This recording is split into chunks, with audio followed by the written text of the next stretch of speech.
tão extensa. Se tiverem algum que estiverem, alguém cansado, podem sentar-se, porque o Espírito do Senhor trabalha tanto de pé como sentado. E eu lerei porque é o meu dever agora. E ai de mim se não cumprir, né? A responsabilidade é pessoal. Primeiro, 18. E veio a mim a palavra do Senhor dizendo: que tem de vós que dizeis esta parábola acerca da terra de Israel, dizendo: os pais comeram uvas verdes e os dentes dos filhos se embotaram.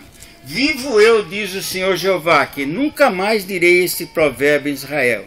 Eis que todas as almas são minhas, como a alma do pai, também a alma do filho é minha. A alma que pecar, essa morrerá.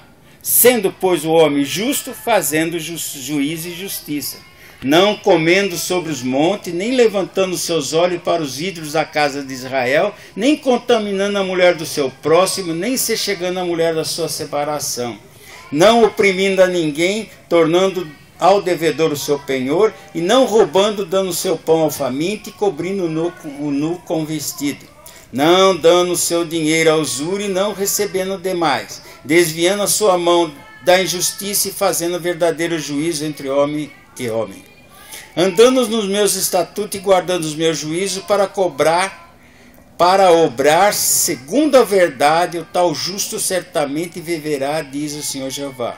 E se ele gerar um filho ladrão, derramador de sangue, que fizer a seu irmão qualquer destas coisas, vamos lá, é nova, fina,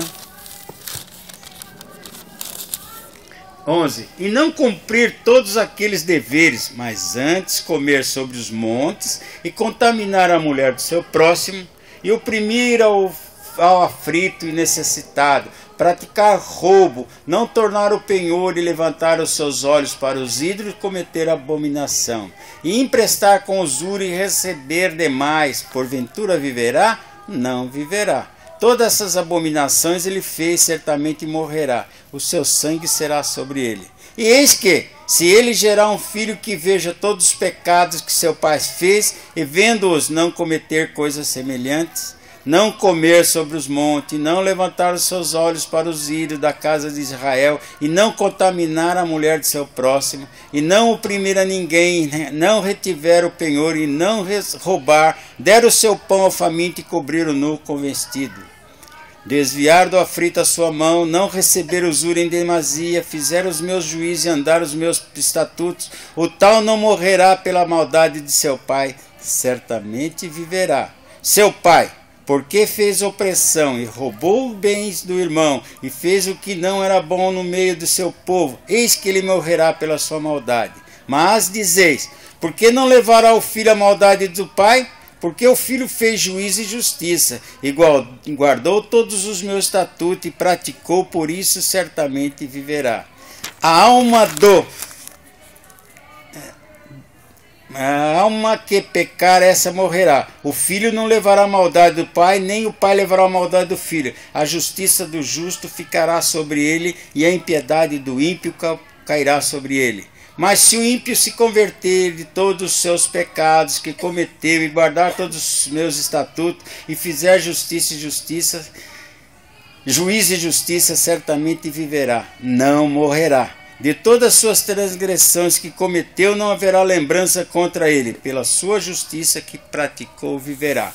23. Deseja eu, de qualquer maneira, a morte do ímpio? Diz o Senhor Jeová. Não desejo, antes que se converta dos seus caminhos e viverá.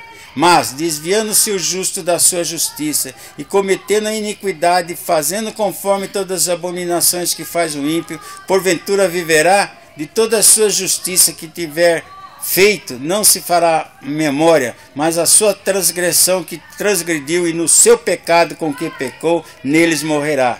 Dizeis, porém, o caminho do Senhor não é direito?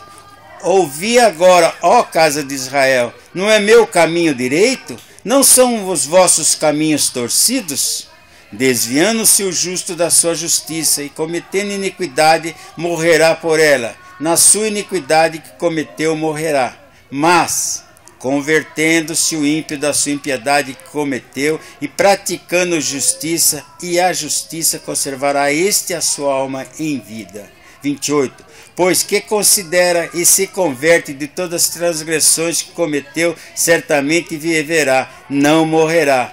Contudo, diz a casa de Israel, o caminho do Senhor não é direito. Não são os meus caminhos direitos, ó casa de Israel, e não são os vossos caminhos torcidos? Portanto, eu vos julgarei a casa conforme os seus caminhos, ó casa de Israel, diz o Senhor Jeová. Vinde e convertei-vos de todas as vossas transgressões, e a iniquidade não vos servirá de tropeço. Lançai de vós todas as vossas transgressões com que transgrediste, e criai vós um novo coração, um espírito novo, pois o que razão morrereis, ó casa de Israel. Porque não tomam prazer na morte do que morre, diz o Senhor Jeová. Convertei-vos, pois e viveis. Amém? Aqui nos traz alguma coisa.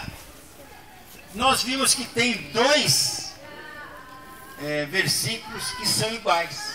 Aí demonstra que o próprio Senhor nos... Pode sentar, irmãs. O próprio Senhor nosso Deus, Ele persevera conosco. Porque muitas vezes nós vamos a um culto e o pastor chega lá e começa a falar de Ana. Ah, mas eu já ouvi tanto Ana. Mas não sabe que nós devemos ficar ali, atento ao que o Espírito Santo tem a dizer. Porque numa vírgula de que se fala, vem uma bênção para nós. Nós vemos aqui, nosso Deus é perseverante, porque Ele está duas vezes aqui, Ele fala do caminho do bem e do caminho do mal. E nós que estamos ainda no caminho do bem, tentando ir nos caminhos do bem, se nós fracassarmos, tudo aquilo que fizemos não vale nada, porque a nossa justiça, ela é caco, ela não vale nada. E infelizmente nós devemos a todo dia convertermos ao Senhor, porque nós não sabemos o que nós estamos pensando. Muitas vezes os nossos pensamentos é algo contraditório contra as leis do Senhor. Nós vimos mais ainda dos nossos filhos. Como é que nós somos responsáveis pelos nossos filhos? Como é que eu posso, quando ele fala assim, comeu uvas verdes e os filhos embotaram, é porque eu, se sair da minha casa para ficar no bar tomando e conversando, meu filho vai ver, que felicidade do meu pai, você aqui nem ele. E aí é nosso culpado, porque embotaram nos dentes dele, na mente dele, o que eu faço. E eu estou transgredindo contra as ordens do Senhor. Então nós devemos ser pilares das nossas casas. Em Deuteronômio diz que todo dia em 6 nós temos que fazer o culto racional e familiar. E nós temos superioridade contra nossos filhos de termos ele nas nossas mãos. Porque se ele come das benesses que nós demos, e é o Deus que nos dá, suprimindo todas as coisas que nós devemos, nosso filho tem que andar sobre as nossas vidas. Olha, eu quero que você seja assim. Se você não seja assim, por que você está próximo de mim? Por que eu falo isso? É duro. Duras são essas palavras, como falou muitos outros discípulos. Mas a entrada no céu é individual. Eu não vou entrar com meu filho no colo, nem com a minha esposa do lado direito. Eu tenho que entrar. Eu não posso de maneira nenhuma amar minha esposa mais do que eu amo a Deus, porque Ele é ciumento e é zeloso, Ele toma conta de nós. Então por isso, a hora que vocês tiverem que advertir os seus filhos, advirtam pela palavra do Senhor. Aqui está, ela mesmo se completa. Amém? Glórias a Deus.